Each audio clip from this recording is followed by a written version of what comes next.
পোশাক আশাক, চলাফেরা, খাওয়া দাওয়া, ওঠা বসা সব ওদের আদলে, এটা কি তাকওয়ার পরিচয় হইল? তাহলে আল্লাহর ওয়াস্তে ভাই, লাআল্লাকুম তাত্তাকুন, এটা পরিবারেও বাস্তবায়ন করার চেষ্টা করেন। আল্লাহ পাক তৌফিক দান করেন। কিভাবে করব? পরিবারে প্রত্যেক সদস্যকে নামাজি হইতেই হবে, মাস্ট। নামাজ নাই ইসলাম নাই, সোজা কথা।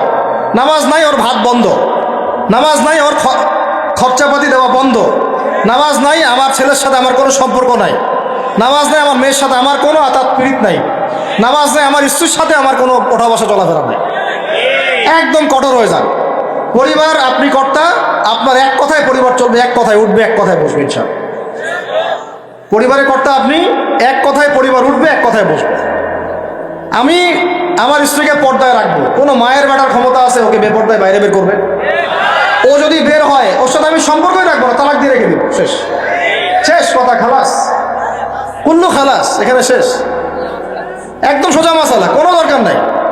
এগুলো করতে গেলে কি হবে জানেন? লায়ে দিতে দিতে দিতে দিতে একদিন দেখবেন যে পরিবার গেছে আল্লাহ থেকে দূরে চলে গেছে। আপনি আর আমি, আল্লাহ না করুক, দুনিয়াতে নাই, আপনার জন্য দোয়া করারও কোনো মানুষ নেই। এবং আল্লাহর কাছে আপনাকে দ্বারা হিসেব দেওয়া লাগতেছে। কারণ কু আনফুসাকুম ওয়া আহলিকুম নার, আল্লাহ পাক আগেই বলে দিয়েছেন। সূরা তাহরিম খোলেন, 6 নম্বর একটা পড়েন। আল্লাহ পাক বলছেন, ইয়া আইয়ুহাল্লাযীনা আমানু কু আনফুসাকুম, নিজে বাঁচো জাহান্নামের আগুন থেকে, ওয়া আহলিকুম নার, তোমার পরিবারকে জাহান্নামের আগুন থেকে বাঁচো। তাহলে তাকওয়ার শিক্ষাটাকে শুধু এই 24 ঘন্টা রোজার মধ্যেই রাখবো, না আমার শিক্ষা পরিবারের মধ্যেও থাকবে? থাকবে তো ইনশাআল্লাহ? পরিবারের সবাই 5 ওয়াক্ত নামাজি হবে তো ইনশাআল্লাহ? পরিবারে কে বেপর্দায় চলবে? কোনো সুযোগ দিবেন? পরিবারে বরং কোরআন শিক্ষা বাধ্যতামূলক করবেন। পরিবারে প্রত্যেক সদস্যের কোরআন শিক্ষা বাধ্যতামূলক। এখানে কি সরকার এসে ধরে নিয়ে যাবে আপনাকে? কেউ মামলা দিবে? পরিবারে বাধ্যতামূলক। আমার পরিবারের মধ্যে কোনো প্রকার ওই বাহিরের সংস্কৃতি চলবে না, ইসলামী সংস্কৃতি চলবে। আমার পরিবারে কোনো রকম ছিটাফোটাও রিজিক হারাম ঢুকবে না। আমাদের বাসায় অনেকে হাদিয়া তোফা পাঠায়, কেউ ভালো নিয়তে পাঠায়, কেউ খারাপ নিয়তে পাঠায়। এমনও হয়েছে, এটা বললে আপনারা বিশ্বাসও করবেন না, খাবার টাবারের মধ্যে ওই যে তাবিজ কবজ জাদুটোনা করে না, বানটোনা মারে, এইগুলা করেও আমাদেরকে খাওয়ানোর চেষ্টা করছে মানুষ। বুঝছেন কথা? শত্রু শুধু ডাইনে বামে না, উপর নিচে ভিতরে বাইরে সব জায়গায় আছে। মানে বন্ধু রূপে ঢুকে যাবে ভিতরে, বুঝতেই পারবেন না। তো এরাও সেটা জানে না যে আমাদের কাছে, আমাদের সিনার মধ্যে কোরআন আছে। কি আছে? সারা দুনিয়ার শয়তানও যদি একসাথে হয়, কোরআনুল কারীমের সূরা ফালাক তেলাওয়াত এর ওজনের সমপরিমাণ হবে না। আপনি বলবেন, কুল আউযু বিরাব্বিল ফালাক মিন শাররি মা খালাক ওয়া মিন শাররি গাসিকিন ইযা ওয়াকাব ওয়া মিন শাররি নাফফাথাতি ফিল উকদ ওয়া মিন শাররি হাসিদিন ইযা হাসাদ। দেখবেন সব কেটে গেছে, কিচ্ছু করতে পারবো। তো বলতে চাচ্ছিলাম, আমরা বাসায় কিছু হাদিয়া আসলে আগে 3 বার জিজ্ঞাসা করে কে পাঠাইছে, কোত্থেকে আসছে। এটা তো বাসায় ছিল না, আমি তো কিনি নাই, আমি তো বাজার করি নাই, কে নিয়ে আসবে? হাদিয়া তোফা নেওয়ার ক্ষেত্রেও সাবধান থাকবেন, হারাম উৎস থেকে যেন হাদিয়া না ঢোকে। আমি মিরপুরের একজন ওস্তাদের কাছে একদিন একটা প্রয়োজনে গিয়েছিলাম। কওমি মাদ্রাসার একজন বড় মুবাল্লিগ আলেম, আমি নাম বলতে যাচ্ছি না, অনেক বড় একজন আলেম। তিনি হজের সফরে গিয়েও বাহির থেকে কোনো খাবার কিনে খান না। সুবহানাল্লাহ। খাবার নিয়ে যায় সাথে করে, আর যদি খেতেই হয় তাহলে ফল খায়। কি খায়? ফলমূল খায়, জুস খায়। যেটা কোনো ধরেন মুরগি বা খাসি বা গরু, এগুলো সে খায় না। আমি জিজ্ঞাসা করলাম, ওস্তাদ কেন খান না? তিনি বলছেন যে আমি তো জানি না এটা আল্লাহর নামে জবাই করা হয়েছে না আল্লাহর নাম ছাড়া জবাই করা হয়েছে। মানুষের তাকওয়ার লেভেল এত উঁচুতে আছে, আমার তো কল্পনাও ছিল না। সুবহানাল্লাহ। তো আমাকে বলছে, আদনান এইসব না করলে কোনো উপায় আছে এই যুগে বাঁচার? এই যুগে হালাল খাওয়ার কোনো উপায় আছে এগুলো ছাড়া? বেচারা ফল খেয়ে থাকে, তাও জবাই করা বিষয় খাচ্ছে না। বাজারে গিয়ে সরাসরি মুরগি কিনে না, আগে দাঁড়ায় থেকে নিজে জবাই করে নিজের হাতে, তারপরে কিনে নিয়ে আসে। আর এই যে হজের মৌসুমে উমরা দেখবেন, যত ওই যে ফাস্টফুড আপনার ব্রয়লার এইটা ওইটা খাওয়াচ্ছে, কে জানে কে জবাই করছে, আল্লাহ নিচে বানায় নাই, জানেন আপনি? এইটা একটা সন্দেহের বিষয়। যারা মুত্তাকি মানুষ তারা এইগুলো থেকে বেঁচে থাকে। সুবহানাল্লাহ। যদি এটা মাসালা নিয়ে ওলামা ইকরামদের মধ্যে ইখতিলাফ আছে। আমি বলতে চাচ্ছি, উনার একটা মিসাল দিলাম যে এরকমও তাকওয়াবান মানুষ বাংলাদেশে আছে, যে একটা খাবার মুখে ঢুকাবে তার আগে জিজ্ঞাসা করে এই খাবারটা আসছে কোথায়। তা আমরা পরিবারের মধ্যে কি হারাম ঢুকাবো ভাই? তওবা করা যায় যে আমরা জীবনে কোনোদিন সুদ খাবো না ইনশাআল্লাহ। বিশ্বাস করেন 16 কোটি জনগণ যদি খাস তওবা করে খালি যে আমরা সুদের সাথে কোনো সম্পর্ক রাখবো না, সুদ খাবো না, সুদ দিব না, সুদের সাক্ষীও থাকবো না, সুদ লিখেও রাখবো না। সুদের সাথে সম্পৃক্ত 4 শ্রেণীর মানুষ, যাদেরকে আল্লাহর রাসূল সাল্লাল্লাহু আলাইহি ওয়াসাল্লাম লানত করেছেন, আমরা এদের সাথে কোনো সম্পর্ক রাখবো না। এইটা যদি মানুষ যদি শপথ করতে পারে, যত রকম সুদী এনজিও আছে লেজ গুড়ায় পশ্চিমে পালায় যাবে ইনশাআল্লাহ, যেখান থেকে আসছে ওখানে পালায় যাবে। কিন্তু দুর্ভাগ্যজনক হচ্ছে আমরা নিজেরাই এই সুদের সাথে সম্পৃক্ত হয়ে গেছি। ঘরে ঘরে সুদ ঢুকে গেছে, কেউ এটাকে হারাম মনেই করতেছি না। আল্লাহ পাক যেটাকে বলছেন যে যেটা করলে আল্লাহর সাথে যুদ্ধ করা হয়, নবীর সাথে যুদ্ধ করা হয়, আমরা এখন বেশিরভাগ মানুষ আল্লাহর সাথে যুদ্ধ করছি, নবীর সাথে যুদ্ধ করছি। 36 বার করে জানা করতেছে, 1 দিরহাম সুদ খাওয়ার বদৌলতে মায়ের সাথে জানা করতেছে। আপনাদেরকে কল্পনা করতে বলছিলাম, কেউ কি কল্পনাও করতে পারবেন মায়ের সাথে কেউ এরকম কাজ করতেছে? নাউযুবিল্লাহ, পারবে? বলেন। কিন্তু আমরা এই কাজগুলো করতেছি। সুদ মানেই মায়ের সাথে জানা করা। যুবক ভাইদেরকে বলতেছি, রিজিক আল্লাহ দিবে ইনশাআল্লাহ। কে দিবে? রিজিকের ফয়সালা জমিনে হয় না, হয় আসমানে। আপনার কয়টা বাচ্চা হবে, কার সাথে আপনার মানে বিবাহ হবে, কত বছর আমরা পৃথিবীতে থাকবো, কি খাবো না খাবো, মানে আমার এলেমও কিন্তু রিজিকের অন্তর্ভুক্ত। দিনের খেদমতে আমরা কতটুকু কি করতে পারবো, সব তাকদিরে লেখা হয়ে গেছে আমাদের সৃষ্টির 50,000 বছর আগে। কত বছর আগে? ব্যাস, এটা দুনিয়াতে রিজিক লেখা হচ্ছে না, আসমানে রিজিক হচ্ছে, আসমানে। এই যে লাইলাতুল কদর আসতেছে, এখানে আবার ভাগ্য নবায়ন হবে, 1 বছরের বাজেট পেশ হবে আর কি। আর লাইলাতুল কদর তো আমরা মার্কেটে শেষ করে দেই, মার্কেটে করি না শেষ দশকে বাইরে যাওয়া একদমই যাবে না। প্রথমের দিকে যাও, টুকটাক যান, শেষ দশকে মসজিদে থাকবেন ইনশাআল্লাহ। বেশি সময় পারলে ইতিকাফ করবো, না পারলেও বেশি সময় মসজিদে থাকবো ইনশাআল্লাহ। আর 21, 23, 25, 27, 29 এই 5টা রাত কমপক্ষে জাগতে হবে ইনশাআল্লাহ। রাজি আছি ইনশাআল্লাহ? প্রিয় ভাইরা, লাআল্লাকুম তাত্তাকুনের শিক্ষা শুধুমাত্র আমার রোজার মধ্যে না, আমার শিক্ষার মধ্যেও থাকবে, আমার পরিবারে থাকবে, আমার অর্থনীতির মধ্যেও থাকবে। এই ব্যবসায়ী ভাইদেরকে সতর্ক করতেছি, শুনেন, ব্যবসা অনেক জটিল, অনেক কঠিন। ইসলাম মেনে ব্যবসা করা অনেক কঠিন। আমরা তো মনে করি যে চাকরি চাইতে দ্রুত মনে একটা ব্যবসা করতে পারলেই আমি সেফ থাকলাম। সৎ ব্যবসায়ী যেমন নবীদের সাথে, সিদ্দিকদের সাথে হাসর করবে, সেটা ঠিক আছে। ব্যবসায় তাকওয়া, আমানত, ইনসাফ বজায় রাখাটা এত সহজ না। একটা পণ্য নিয়ে আসছেন, বাজারে বিক্রি করে দিলেন, বললেন যে মাছটা টাটকা, কিন্তু 3 দিনের বাসি ছিল, রিজিকটা আপনার হারাম হয়ে গেল। ফল কিনেছেন, ফরমালিন মারলেন, মায়েরা মানুষকে বিষ খাওয়াইলেন, রিজিকটা হারাম হয়ে গেল। আপনি ওজন করতেছেন, ইচ্ছা করে ফের দিলেন, ঠকালেন, রিজিকটা হারাম হয়ে গেল। আবু হানিফা রাহিমাহুল্লাহ সেই বিখ্যাত ঘটনা আপনারা জানেন কিনা? একটা কাপড়ের মধ্যে খুদ আছে, এটা সন্দেহ হয়েছিল, সবগুলো কাপড়ই তিনি বেচারা সেল করে দিয়েছেন, রাখেনি নাই, ওটা দিয়ে ক্ষতিপূরণ দিয়ে দিয়েছেন মানুষকে। কে জানে ওই টাকা আবার কোথায় চলে গেল। ওইটার জন্য যদি আমার ইবাদত কবুল না হয়, তাদের চিন্তা এমন ছিল। চিন্তা করেন তো, ব্যবসায়ী ভাইরা কিন্তু আরো বড় ক্ষতির মধ্যে আছেন। যদি মাপে কম দেন, রিজিক হারাম হয়ে যাবে। আল্লাহর কসম করে যদি মিথ্যা কসম করে পণ্য বিক্রি করেন, রিজিক হারাম হয়ে যাবে। যদি সুদী লোন নিয়ে ব্যবসা করেন, রিজিক হারাম হয়ে যাবে। সুদী লোন নিয়ে ব্যবসা করলে রিজিক হারাম হয়ে যাবে। তারপরে যদি মার্কেটে কৃত্রিম সিন্ডিকেট তৈরি করেন, রিজিক হারাম হয়ে যাবে। মার্কেটে একটা প্রাইস আছে ফিক্স করা, এই প্রাইসটাকে সিন্ডিকেট করে বাড়াই দিলেন, রিজিক হারাম হয়ে যাবে। ইচ্ছা করে ফরমালিন মিশাইছেন, হারাম হয়ে গেল। মাপে কম দিলেন, হারাম হয়ে গেল। আল্লাহর নামে মিথ্যা কসম করলেন, হারাম হয়ে গেল। শুধু তাই না, এই ব্যবসায়ীদের, অসাধু ব্যবসায়ীদের কারণে আল্লাহর পক্ষ থেকে ওই জাতির উপর একটা আযাব নেমে আসে। এই আযাবের নাম হচ্ছে দুর্ভিক্ষ। কি আযাব বলেন?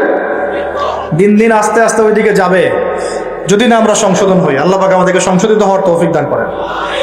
মানে অর্থনৈতিক জীবনে আমার ওই চেতনা থাকা চাই যে আল্লাহ আমাকে দেখছেন, আমি মাপে কম দিতে পারবো না, কারণ আল্লাহ আমাকে দেখছেন। আমি সুদের টাকাটা নিতে পারবো না, পকেটে ঢুকাইতে পারবো না, কারণ বলেন আল্লাহ আমাকে দেখছেন। আমি মানুষকে মিথ্যা কথা বলে এইটা পণ্য বিক্রি করতে পারবো না, কারণ আল্লাহ আমাকে দেখছেন। বাস এই কনসিয়াসনেসটা মানুষের মধ্যে ঢুকানোর জন্যই আল্লাহ পাক এই রমজানের সওমটাকে ফরজ করেছে। আমি কি বুঝাতে পারতেছি ভাই? আচ্ছা, শেষ করে দিচ্ছি, আর লম্বা করবো না বেশি। আর 2-4টা পয়েন্ট আলোচনা করে শেষ করবো। শুনে, এবার কয়টা দিক বললাম? ব্যক্তি জীবনে তাকওয়া বজায় রাখবো, বলি আমিন। শিক্ষা জীবনে তার তাকওয়া বজায় রাখবো, বলি আমিন। পারিবারিক জীবনে আমি আমার তাকওয়া ধরে রাখবো ইনশাল্লাহ, বলি আমিন। অর্থনৈতিক জীবনে আমরা তাকওয়া ধরে রাখবো ইনশাল্লাহ, বলি আমিন। আমাদের আরেকটা জীবন আছে সাংস্কৃতিক জীবন। কি জীবন? এখানে পুরা সব ইহুদি খ্রিস্টান মুশরিকদের সংস্কৃতি দিয়ে আমরা এখন চলতেছি। একটু আমার কথা মন খারাপ করে না, আজকের পর থেকে দাড়িতে হাত লাগাবো না। কেন লাগাবেন না? এটা যদি আপনি এভাবে ছিলে ফেলেন, মনে রাখবেন এটা নবীর সুন্নতকে আপনি জবাই করতেছেন। কি করতেছেন? করবেন না আপনি। এর জন্য আপনার রিজিক বন্ধ হয়ে যাবে না, রিজিক আরো বাড়বে ইনশাআল্লাহ। রিজিক আপনার বস দেয় না, রিজিক আপনার চাকরি ক্ষেত্রের বস দেয় না, রিজিক আপনার ওই এমডি স্যার দেয় না।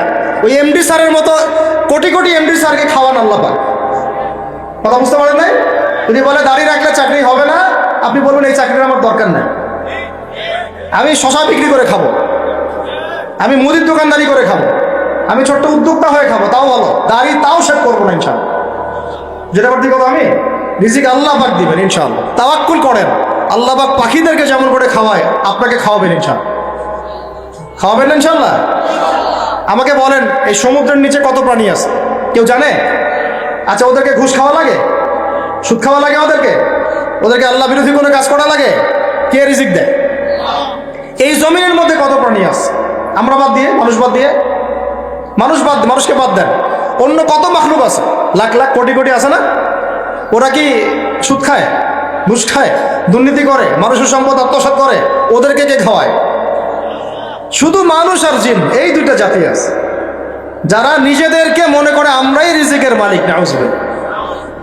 না মনে করলে তো আপনি ভয় করতেন না, আপনি মনে করতেছেন ভিতর থেকে যে আমি যদি এটা রাখি তাহলে আমার চাকরি চলে যাবে গা, আর চাকরি চলে গেলে আমার তো আর বউ বাচ্চা খাইতে পারবে না। মানে বউ বাচ্চার খাওয়ারের দায়িত্ব মনে হয় আপনার নিজের।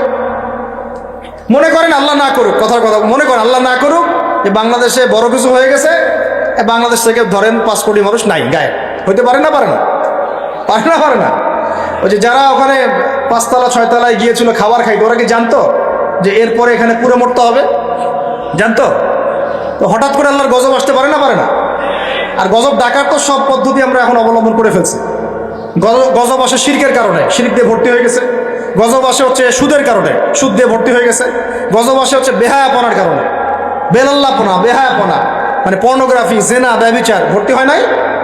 মেয়েরা ছেলেদের পোশাক পরে হাঁটতেছে রাস্তাঘাটে, ঘুরতেছে না? হায়া লজ্জা সব উঠে গেছে। তারপরে গান বাজনা বাদ্যযন্ত্র, এটা গজব নাজিলের কারণ, বাড়ছে না? কিছু বলতে গেলে আপনাকে শাসাই দিবে উল্টা, আপনাকে শাসাই দিবে, এরকম একটা অবস্থা। তারপরে একটা হচ্ছে গজব নাজিল হওয়ার, সেটা মাপে কম দেওয়া, ওই কমে সোহাইবের মতো মানুষের সম্পদ অন্যায়ভাবে ঠকায় খাইতো। এগুলো আমরা করি না?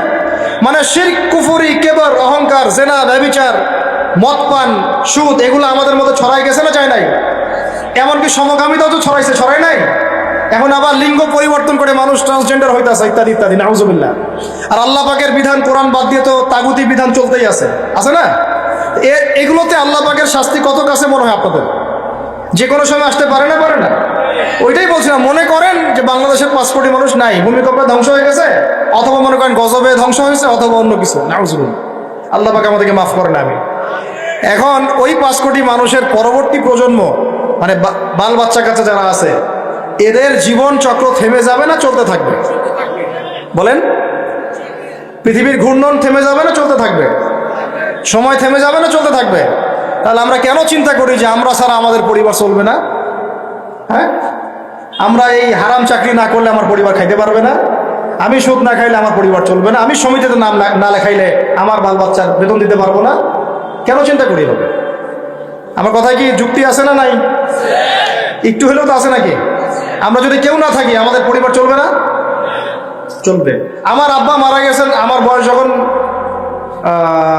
5.5 কি 6 বছর, আমার ঠিক মনেও নাই স্মৃতিতে, 5.5 কি 6 বছর, এরকম অনেকেই আছেন ছোটবেলায় বাবা। আমাদের নবী সাল্লাল্লাহু আলাইহি ওয়াসাল্লাম তো বাবা জন্মের আগেই ইন্তেকাল করেন নাই? তো যখন আমার আব্বাদের জেনারেশন জীবিত ছিল, তখন তারা চিন্তা করতো আমাদের ছেলেরা কিভাবে খাবে, কি পড়বে, কোন বাসায় থাকবে, কি করবে, চিন্তা করতো না? এখন যে আমি ধরেন এটা কত বছর, 2024, 98, 26 বছর থেকে আমি এতিম অবস্থায় আছি। কত বছর? 26 বছর হয়ে গেছে। 26 বছর আমি চলি নাই, খাই নাই, কাপড় পরি নাই, পড়াশোনা করি নাই, আজকে আপনাদের সামনে বসে আছি না। কার এগুলো? কার দেওয়া? তাহলে আমাদের চিন্তাটা আগে আল্লাহমুখী করতে হবে।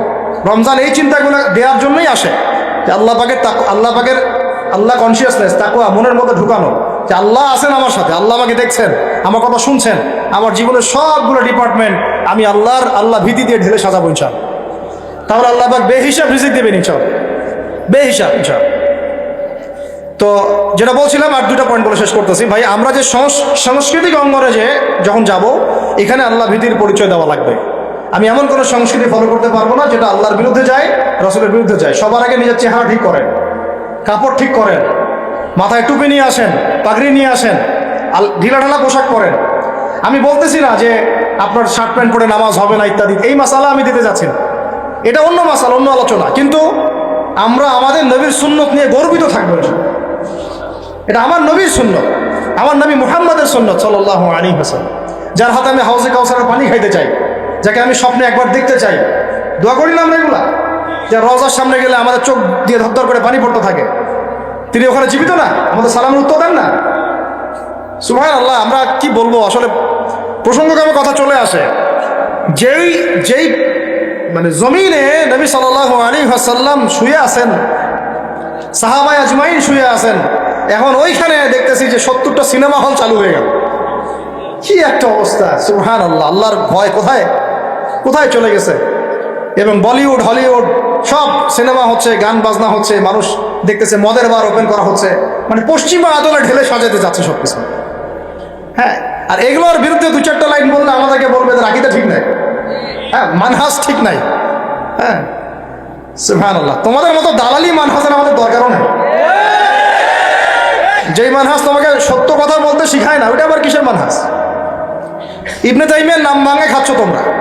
আর ইবনে তাইমিয়া রাহিমাহুল্লাহ 5 বার জেল খাটছেন। কয়বার? 4-5 বার জেল খাটছেন। বেচারার তো জিন্দেগি জেলেই চলে গেছে। তার ছাত্র ইবনুল কাইয়্যিম, তার নাম ভাঙায় খাও তোমরা। ইবনুল কাইয়্যিম রাহিমাহুল্লাহ, তার ওস্তাদের যে মহব্বত, তার মহব্বতে তিনি নিজেও জেলে ঢুকে গেছিলেন। সুবহানাল্লাহ। তা সহিহ আকীদা কি? যে আকীদা কোরআন এবং সুন্নাহর আলোকে আপনাকে সত্যি কথা বলতে শেখায়, এটা সহিহ আকীদা। আর যে আকীদা কোরআন এবং সুন্নাহর সত্য কথাগুলো আপনাকে বলতে বাধা দেয়, মুনাফিকদের পক্ষপাতিত্ব করতে শেখায়, ঘুরিয়ে ফিরিয়ে ইহুদিদের পক্ষে কথা বলতে শেখায়, ওইসব সহিহ আকীদা শেখারও আমাদের দরকার নেই। তো নবীকে মহব্বত করতে হবে। নবীকে মহব্বত করার সবচেয়ে বড় নিদর্শন হচ্ছে আমি তার সুন্নত মেনে চলি কিনা। তার মতো উঠি, তার মতো বসি, তার মতো ঘুমাই, তার মতো খাই। খাওয়া তো বাদ, আমাদের তো খাওয়ার টেবিলে আমরা হেরে গেছি। নবীজি বলেছেন 1 পেট খাও, আমরা খাই 7 পেট। কয় পেট? আমরা খাওয়ার টেবিলে হেরে গেছি। আমার ওস্তাদ একটা কথা বলেন, যে মুসলমান খাবার টেবিলেই হেরে যেতে পারে, এরা কোশ্চিন গেল জিহাদের মাঠে জিততে পারবে না। যারা জিতেছে পিটাই বের করছে, ওরা দেখবেন খালি রুটি খায়, মোটা রুটি, তা 2-3 দেখবেন। তাবলীগের সময়তে দেখেন নাই আপনারা, 2টা করে রুটি খায়, সারাদিনে 2-3টা রুটির বেশি কিছু খায় না।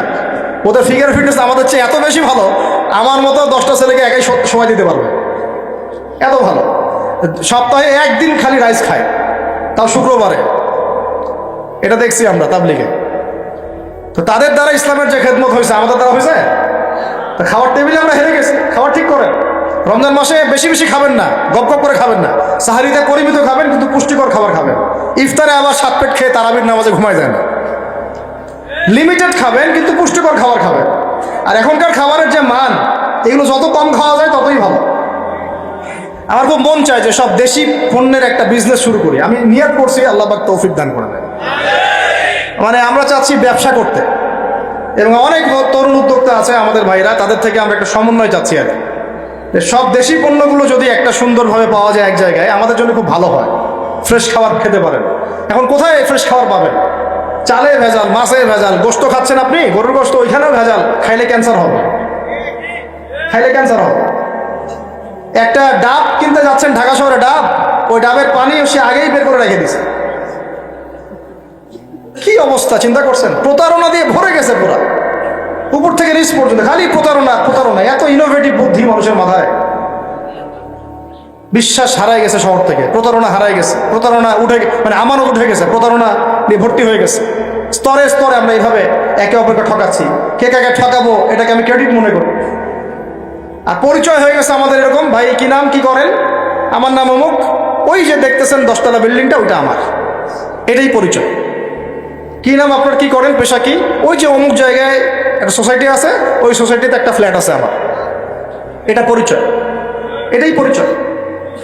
আর আপনাদেরকে ওই হাদিসটা শোনাই দিই, লোভ সামলাতে পারতেছে না। নবী সাল্লাল্লাহু আলাইহি ওয়াসাল্লাম বলেছেন, একটা হাদিসে আল্লাহ নবীকে জিবরাইল আলাইহিস সালাম এসে 4টা প্রশ্ন করেছেন, 4টা উত্তর দিয়েছেন।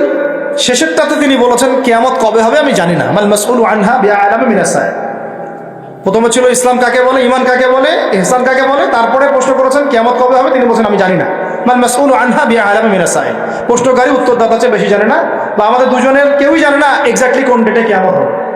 পঞ্চম প্রশ্ন তিনি করছেন আরেকবার, যে ফাখবিরনি আন নামারাতিহা, তাহলে কিছু মানে আলামত বলে দেন, কিয়ামতের কি বলে দেন, কিছু নিদর্শন বা আলামত বলে দেন।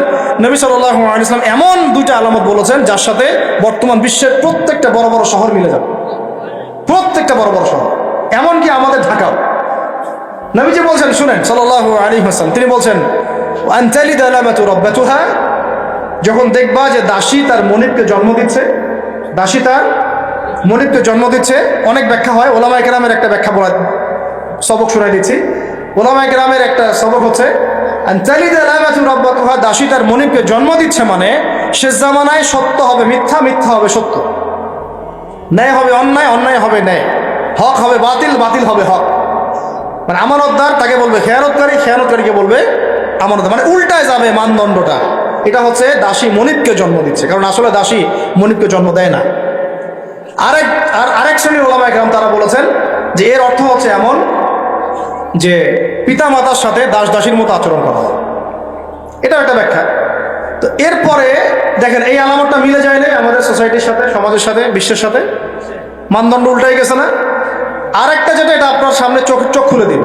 দ্বিতীয়টা তিনি বলছেন ওয়ান তারাল হুফাত আল উরাত আল আলাতা রিয়া শাই ইয়াতাতাওয়ালুনা ফিল বুনিয়ান, যখন তোমরা দেখবে, ঢাকাবাসী শুনেন, যখন তোমরা দেখবা সমাজের নগ্ন পদের, মানে স্যান্ডেল কেনার টাকা ছিল না, একদমই ভোগানাঙ্গা, স্যান্ডেল কেনার টাকা, তাহলে কত মানে নিচে, চিন্তা করেন, নগ্ন পদের নগ্ন দেহের, মানে দেহে কাপড় পরার টাকা ছিল না, অর্থ ছিল, সামর্থ্য ছিল না, এবং রাখাল ছিল, রিয়াশাই, পশুপালন করতো রাখাল।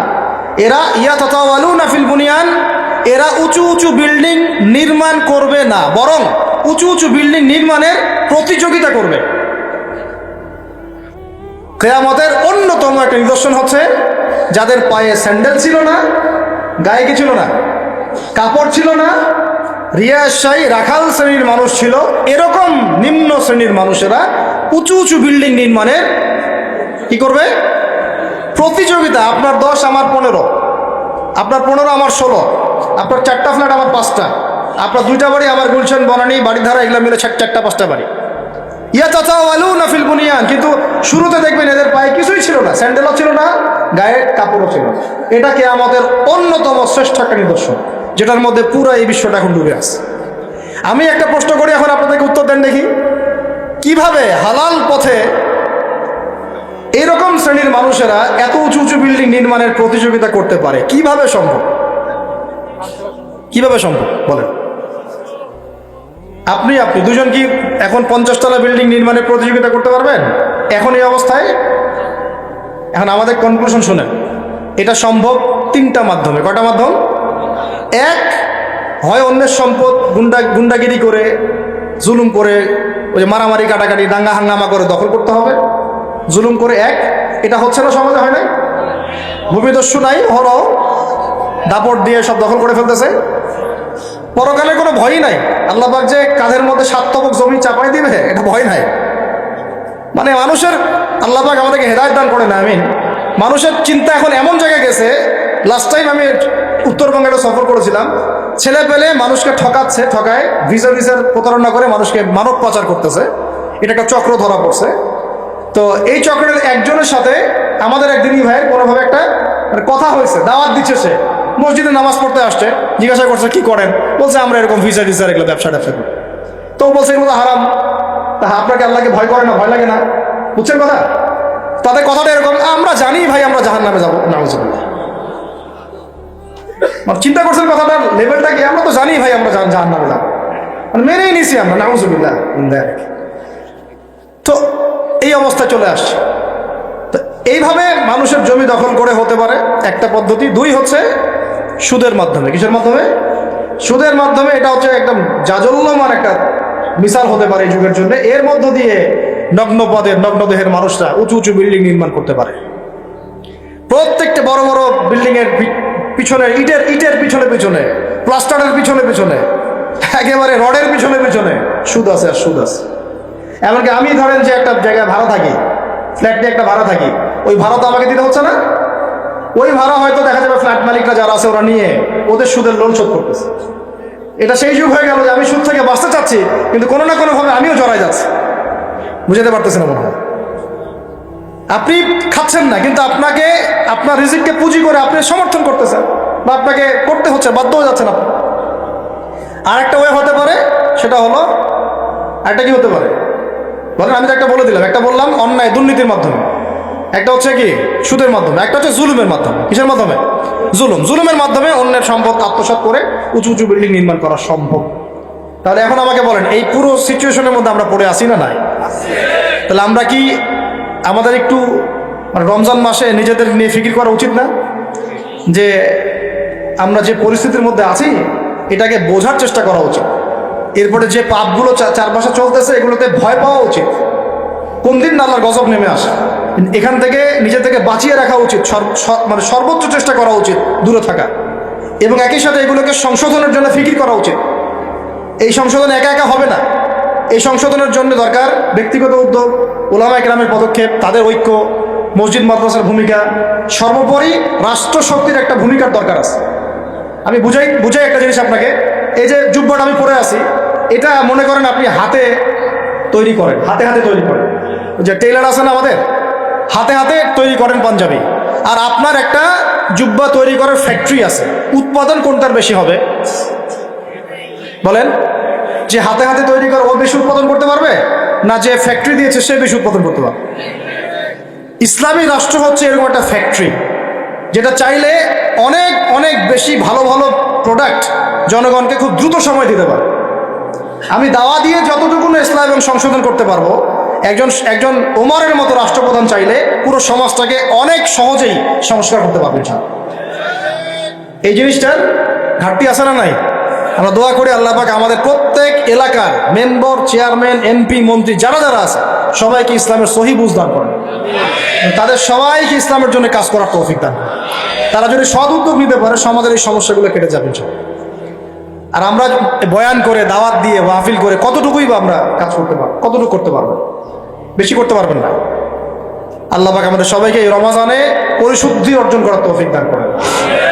আর একটা খালি ডিপার্টমেন্ট বলে শেষ করব, আমরা আমাদের ব্যক্তি জীবন তাকওয়ার মানদণ্ডে ঢেলে সাজাবো ইনশাআল্লাহ, আমাদের ইবাদত বন্দেগী ঢেলে সাজাবো ইনশাআল্লাহ, আমাদের অর্থনীতি, পরিবার ঢেলে সাজাবো, সংস্কৃতি ঢেলে সাজাবো। আর সংস্কৃতির মধ্যে আমরা নবীর সুন্নতের বাইরে যাবো না ইনশাআল্লাহ। পশ্চিমাদের, ইহুদিদের, মুশরিকদের কোনো সুন্নতের উপর আমল করবো না ইনশাআল্লাহ। তাহলে ঘরে ঘরে কি এখন গান বাজনা বাজবে? তা বন্ধ করবেন। তারপরে ঘরে ঘরে কি স্টার জলসা, জি বাংলা আরো বাড়বে? আমাদের মা বোনদেরকে বুঝাবেন, মাঝে মাঝে কঠোর হবেন। পুরুষ যদি হয়ে থাকেন একটা ধমক লাগাই দিবেন যে দ্বিতীয়বার যেন কথা বলতে না হয়। পুরুষের মতো পুরুষ হয়ে বাঁচেন। বিশ্বাস করেন এখন কোনো কোনো ক্ষেত্রে ছেলেদের আচরণ দেখলে মনে হয় যে তারা মেয়ে হয়ে গেছে, আর মেয়েদের আচরণ দেখলে মনে হয় ওরাই ছেলে মনে হয়। ওদের কথার ভয়েস, গলার ভয়েস, চলার ধরন, দাপট সব ছেলেদের মতো। আর ছেলেটা কি করে জানেন? ফেসবুকে বসে মেয়েদের মতো চুলাচুলি করে, কামড়াকামড়ি করে, কমেন্টে বসে বসে। মাঠে এসে লড়তে পারে না, কিন্তু মাঠে লড়তে পারবে না, সামনাসামনি আসতে পারবে না। ও ফেসবুকে শেষ, ওইখানে একেবারে গালি গালাস করে ধুয়ে রেখে দিতে চাইবে। ওই কথাটাই সামনাসামনি বলার মতো বুকের পাঠা নাই। কিন্তু কথা বুঝতে পারছেন? আমাদের ছেলেদের গায়রত, ব্যক্তিত্ব ছেলেদের মতো হওয়া উচিত। পরিবারটা আমরা কন্ট্রোল করবো ইনশাআল্লাহ। আমার মেয়ে, আমরা বেঁচে থাকতে আমাদের মেয়েরা বেপর্দা বাইরে যাবে না ইনশাআল্লাহ। আমরা বেঁচে থাকতে আমাদের স্ত্রীরা বাইরে বেপর্দা যাবে না ইনশাআল্লাহ। পারা যাবে না ইনশাল্লাহ। আর মা এবং বাবাদের প্রতি কঠোর হওয়া যাবে না। অনেক পরিবারে মা বাবা কথা শোনে না, আমরা জানি, তখন তাদেরকে বোঝাতে হবে, দাওয়াত দিতে হবে। তাদেরকে তো আপনি শাসন করতে পারবেন, পারবেন? শাসন করতে পারবেন না, বুঝাবেন। সবশেষ কথা হচ্ছে, এই রমাদান আমাদেরকে শিক্ষা দিবে যাতে আমরা ওই তাকওয়া আমাদের রাজনৈতিক জীবনেও বাস্তবায়ন করি, কারণ এটা আপনার জীবনের একটা গুরুত্বপূর্ণ অংশ। আল্লাহ পাক আপনাকে তৌফিক দিয়েছেন, ক্ষমতা দিয়েছেন, আপনি পলিটিক্স করছেন। এখানে কি আল্লাহ ভীতির কোনো জায়গাই নাই? হ্যাঁ, এখানে আল্লাহকে ভয় করার দরকার নাই নাকি এখানে আমি মানুষকে ভয় করবো? কোনটা? আমি কি এখানে চাইলে একটা মানুষের ক্ষতি করে দিতে পারি, একটা মিথ্যা মামলা ধরা দিতে পারি? আমি চাইলে একটা মাজলুমের প্রতি, দুর্বলের প্রতি জুলুম করতে পারি? নাকি আল্লাহ পাক আমাকে যে দায়িত্ব দিয়েছেন এটাকে আল্লাহর পথে কাজে লাগাবো? কোনটা করবো? এটাই হচ্ছে পলিটিক্যাল লাইফ। আপনারা অনেকে বলেন ইসলাম এক জিনিস, পলিটিক্স আরেক জিনিস, অথচ সূরা বাকারার শুরুর দিকে আপনি পাবেন ওয়াইজ ক্বালা রাব্বুকা লিল মালায়েকা ইন্নী জাঈলুন ফিল আরদি খলিফা। আদম আলাইহিস সালামকে আল্লাহ পাক দুনিয়াতে পাঠিয়েছেন আল্লাহর কি হিসেবে? খলিফা হিসেবে। খলিফা কে? যে আল্লাহর খেলাফা বাস্তবায়ন করে সে। আল্লাহর খেলাফা কি? আল্লাহর বিধান অনুযায়ী সমাজ চালানোই হচ্ছে আল্লাহর খেলাফা। বুঝাতে পারলাম না? আদম আলাইহিস সালাম কি হিসেবে এসেছেন? উত্তর, খলিফা হিসেবে। খলিফা কাকে বলে? যে আল্লাহর খিলাফা বাস্তবায়ন করে। আল্লাহর খিলাফা কি? আল্লাহর বিধান দিয়ে আল্লাহর জমিন শাসন করা, এটাই খিলাফা। তাহলে ইসলামে পলিটিক্স নাই? শুরুতেই তো পলিটিক্যাল কনসেপ্ট পাচ্ছেন আপনি। আমরা সবাই আল্লাহর খলিফা নই? আমরা সবাইকে আল্লাহর খলিফা না? আল্লাহর খলিফা হিসেবে আমাদের দায়িত্ব কি? শয়তানের বিধান বাস্তবায়ন করা না আল্লাহর বিধান বাস্তবায়ন করা?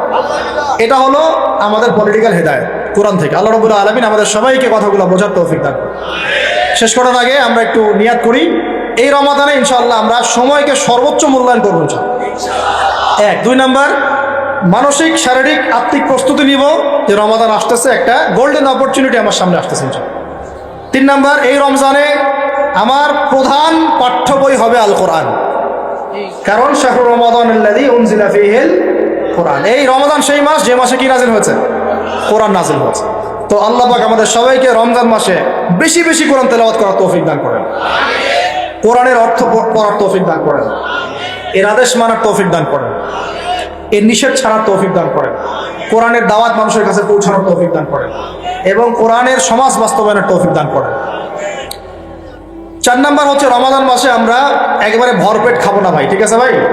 নিয়াত করলাম তো ইনশাল্লাহ। পুষ্টিকর খাবার, পরিমিত খাবার এবং ফ্রেশ খাবার। পুষ্টিকর খাবার, পরিমিত খাবার এবং ফ্রেশ খাবার। এর বাইরে গেলে আপনি ফিজিক্যালি দুর্বল হয়ে যাবেন, যে আমরা দুর্বল হয়ে গেছে এখন এই ভেজাল খাইতে খাইতে। প্রতিদিন আমরা বিষ খাচ্ছি, বিষ।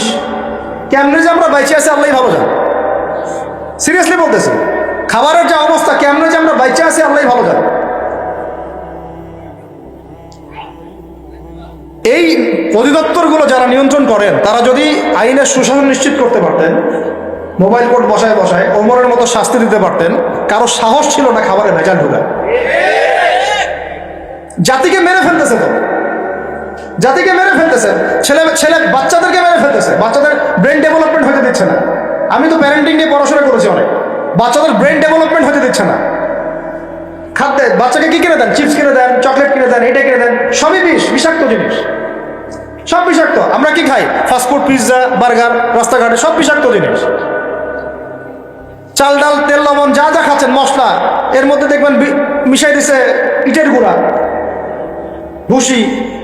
এটা নিয়ে আমি আলাদিন কথা বলবো ইনশাআল্লাহ, অর্থনীতি নিয়ে। মানে এমন একটা অবস্থা যে নতুন করে ইসলামী অর্থনীতি প্রতিষ্ঠা করতে হবে এখন মনে হচ্ছে। আপনারা ব্যবসা করার নিয়ত করেন, হালাল পণ্যের ব্যবসা করেন, মানুষকে ভালো কিছু খাওয়ান, ভালো কিছু দেন, দেখবেন জাতি বাঁচবে ইনশাআল্লাহ এবং আপনারও কাস্টমার বাড়বে ইনশাআল্লাহ। কারণ আমরা সবাই ফ্রেশটাই তো চাই, 10 টাকা বেশি দিয়ে হইলেও সেটাই কিনবো ইনশাআল্লাহ। আল্লাহ পাক আমাদেরকে রমজান মাসে পরিমিত খাবার তৌফিক দান করেন, পুষ্টিকর খাবার খাওয়ার তৌফিক দান করেন এবং বেহিসাব রিজিক দান করেন। আমি 5 নম্বর হচ্ছে, রমজানে আমরা তারাবি সালাত জামাতে পড়বো ইনশাআল্লাহ। রাকাত সংখ্যা নিয়ে গন্ডগোল হবে তো জানি, আমাদের কথা আমরা বলে দিচ্ছি। তারাবির নামাজ 1 নম্বর জামাতে পড়বো, 2 নম্বর 20 রাকাত পড়বো।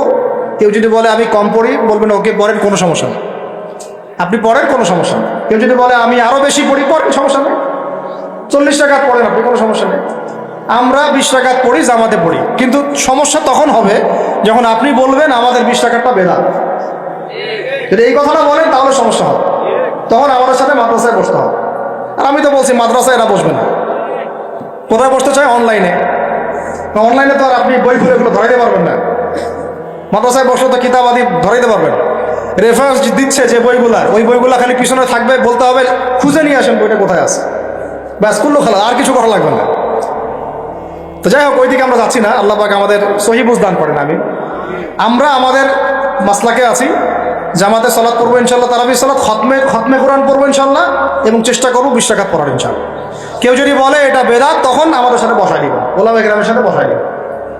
মনে রাখবেন, উসমান রাদিয়াল্লাহু আনহু যদি 2টা আজান দিতে পারেন জুমার, আমি আবু তো আদনানে দিতে কোনো সমস্যা নেই। ওমর ইবনে খাত্তাব যদি 20 রাকাত তারাবি পড়তে পারেন নিজে, আমার মতো হাজার হাজার মানুষের পড়তে কোনো সমস্যা নেই। আমরা সাহাবীদের চেয়ে বেশি দিন বুঝি না। মা আনা আলাইহি ওয়া আসহাবি আল-ইয়াওম আলাইকুম বিসুন্নতি ওয়া সুন্নতি খুলাফায়ে রাশিদিন মাহদিয়িন মিন বা'দি। এই হাদিসগুলো শোনাই দিবে। আল্লাহর রাসূলের সুন্নাহও যেমন আমরা ফলো করব, সাহাবীদের সুন্নাতও ফলো করতে হবে। কথা বোঝা যাচ্ছে কি? সাহাবীরা হচ্ছে মানদণ্ড আমাদেরকে, নবীকে পাওয়ার মানদণ্ড কারা? সাহাবীরা। সোজা কথা, এটা নিয়ে তো বাহাসের কিছু নাই। সাহাবীদেরকে বাদ দিয়ে আপনি নবীকে মানতে পারবেন কিভাবে? বলেন কথা। আব্দুল্লাহ বিন ওমর, আব্দুল্লাহ বিন মাসউদ রাদিয়াল্লাহু আনহুম আজমাইন, আবু বকর, ওমর, ওসমান, আলী রাদিয়াল্লাহু আনহুম আজমাইন, তাদের চেয়ে কি আমরা ইসলাম বেশি বুঝবো? কখনো এটা সম্ভব? তাদের মধ্য দিয়ে আমরা নবী সাল্লাল্লাহু আলাইহি ওয়াসাল্লামকে অনুসরণ করব, বাস, সিম্পল। এটা হলো খায়রুল কুরুন। আল্লাহ পাক আমাদেরকে কথাগুলা দিলের কান দিয়ে বোঝার তৌফিক দান করেন। 6 নম্বর কথা হচ্ছে, ভাই, রমজান মাসে বেশি বেশি মানুষকে ইফতার করাবেন। রাজি আছেন ইনশাআল্লাহ? 7 নম্বর, রমজান মাসে সমস্ত ফরজিয়াত আদায় করব, স্পেশালি নামাজের সাথে যাকাত। নামাজের সাথে ওই যে ব্যবসায়ীদের কথা তো বলছিলাম, বহু ব্যবসায়ী আছেন আপনারা, মিলসের মালিক, ফ্যাক্টরির মালিক, ইন্ডাস্ট্রির মালিক, যাকাত দেন না। হিসাব করে বের করেন জাকাত কত টাকা। একজনের জাকাত দিয়ে একটা গ্রামের মানুষকে খাওয়ানো যাবে? এই জাকাত না দিয়ে কবরে যায় না আল্লাহর ওয়াস্তে। সাপ ঠকাবে, সাপ। কি ঠকাবে? গলায় যে সাপ পেঁচাই দিবে আল্লাহ পাক। সূরা তাওবায় আছে, আমি এমনি বলছি না। সূরা তাওবায় না, নাকি অন্য একটা জায়গা? ভুলে গেল। এই রেফারেন্সটা ভুল হতে পারে, আমি পরে চেক করে দেখবো ইনশাআল্লাহ। সূরা তাওবায় আছে, এই সম্পদগুলোকে গলানো হবে। কি করা হবে? গলানো হবে। গলায়, যে মুখে, পিঠে, গায়ে, সব জায়গায় শেক দেওয়া হবে। আর সম্ভবত হাদিসে আছে যে হাদিসে আছে গলার মধ্যে সাপের আকার ধারণ করবে, কপালে ছোবল মারবে। নাউযুবিল্লাহ। হ্যাঁ, সূরা তাওবা না এটা? সূরা তাওবা, ঠিক আছে। এই যে স্মার্টফোন ব্যবহার করার, এগুলো কুফর। রেফারেন্স জীবনে ভুল হইতো না আমাদের। এই যে স্মার্টফোন, হোয়াটসঅ্যাপ, টেলিগ্রাম, এসব চেক করতে করতে অবস্থা আছে। তালেবে ইলম যারা এবং ওলামায়ে কেরাম, তাদের উচিত, মানে আমাদের নিজেদেরকেও নসিহত করতেছি আমরা আর কি, যতটা পারেন ডিভাইস থেকে দূরে থাকতে হবে। নাহলে কোরআন ভুলে যাচ্ছি, হাদিস ভুলে যাচ্ছি, এটাও একটা এজেন্ডা হতে পারে। আল্লাহ পাক আমাদেরকে বোঝার তৌফিক দান করেন। কটা বলছি? 7টা নাকি? আর 3টা বলি। 3টা কাজ করবেন রমজান মাসে। সেটা হচ্ছে, রমাদান মাসে যদি সম্ভব হয়, আল্লাহ পাক যদি সুযোগ দেন, যদি সম্ভব হয়, বাইতুল্লাহ জিয়ারত করে আসতে পারেন। আল্লাহ পাক তৌফিক দান করেন। আর এখানে উমরা, এই রমজান মাসে উমরা করার একটা ব্যাপক ফজিলত আছে। আল্লাহ রাব্বুল আলামিন আমাদের সবাইকে জিয়ারতের তৌফিক দান করেন, এবং যারা এখনো সামর্থ্যবান হন নাই, সামর্থ্য আল্লাহ পাক দান করেন। যারা নিয়াত করেছেন, আল্লাহ পাক তাদেরকে হজ্জে মাবরুর করার তৌফিক দান করেন। আল্লাহ রাব্বুল আলামিন তার ঘরে আমাদের সবাইকে হজ করার তৌফিক দান করেন, এবং হজ করার মতো করার তৌফিক দান। 9 নম্বর হচ্ছে, রমজান মাসে আমরা ফরজের পাশাপাশি নফল, সুন্নত, মুস্তাহাব আমলে গুরুত্ব দিব ইনশাআল্লাহ। শুধু ফরজের উপর থাকবো এটা না, নফল, সুন্নত, মুস্তাহাব বেশি বেশি বাড়াই দেব ইনশাআল্লাহ। প্রত্যেকটা কাজ করার আগে দেখবো সুন্নাহ মাফিক হচ্ছে কিনা। এই কাজগুলোর শক্ত করে ধরার জন্য রমজান হচ্ছে শ্রেষ্ঠ মৌসুম। আল্লাহ পাক তৌফিক দান করেন, আমিন। আর শেষ কথা হচ্ছে, রমাদান মাসে রোজা রেখে আমরা যেমন হালাল ছেড়ে দিয়েছি, সারা বছর আল্লাহ পাকের সমস্ত হারাম থেকেও দূরে থাকবো ইনশাআল্লাহ। এটাই রমজানের মূল শিক্ষা। মূল শিক্ষাটা কি জানেন? রমজান মাসে রোজা রেখে যে আমরা হালাল ছেড়ে দিয়েছি, এটা যেন সারা বছর অব্যাহত থাকে, সারা বছর যেন আমরা হারামে লিপ্ত না। রোজা রেখে হালাল ছেড়ে দিয়েছি না, খাওয়া পান করা, স্ত্রী সহবাস ছেড়ে দিয়েছি না, রোজা রেখে হালালও ছেড়ে দিলাম, সেই রোজাদার কি হারামে যেতে পারে? বলেন, সেই রোজা থেকে রোজা রেখে তাহলে মেয়ের সাথে কথা বলতে পারে, সুদ খাইতে পারে, ঘুষ খাইতে পারে, জেনা করতে পারে? যেহেতু রোজা রেখে আমরা এগুলো করছি না, এই শিক্ষাটাকে আমরা যেন সারা বছর ধরে রাখতে পারি, আল্লাহ পাক এই তৌফিক আমাদের সবাইকে দান করেন। আল্লাহ রাব্বুল আলামিন আমাদের সবাইকে আসন্ন রমাজানের সুস্থতার সাথে এই কাজগুলো করার তৌফিক দান করেন। রমজানের যে মূল শিক্ষা লাআল্লাকুম তাত্তাকুন, এই তাকওয়াকে জীবনের সর্বক্ষেত্রে বাস্তবায়ন করার তৌফিক দান করেন। আল্লাহ পাক উলামায়ে কেরামদেরকে দীর্ঘ নেক হায়াত দারাজ করেন এবং আমাদের জাতির মধ্যে আল্লাহ পাক শান্তি শৃঙ্খলা দান করেন। আল্লাহ পাক আমাদেরকে ওমরের মতো শাসক দান করেন। আল্লাহ পাক আমাদের ব্যবসায়ীদের মধ্যে সৎ ব্যবসায়ী দান করেন। আল্লাহ পাক আমাদেরকে ইসলামী সংস্কৃতি মেনে চলার তৌফিক দান করেন। প্রত্যেকটা পরিবারকে আল্লাহ পাক জান্নাতি পরিবার বানায় দেন। আল্লাহ পাক আমাদের শিক্ষাক্ষেত্রে আমাদের যে সমস্যাগুলো হচ্ছে এগুলোকে সমাধান করার তৌফিক দান করেন এবং কোরআন এবং সুন্নাহ ভিত্তিক শিক্ষা অর্জন করার তৌফিক দান করেন।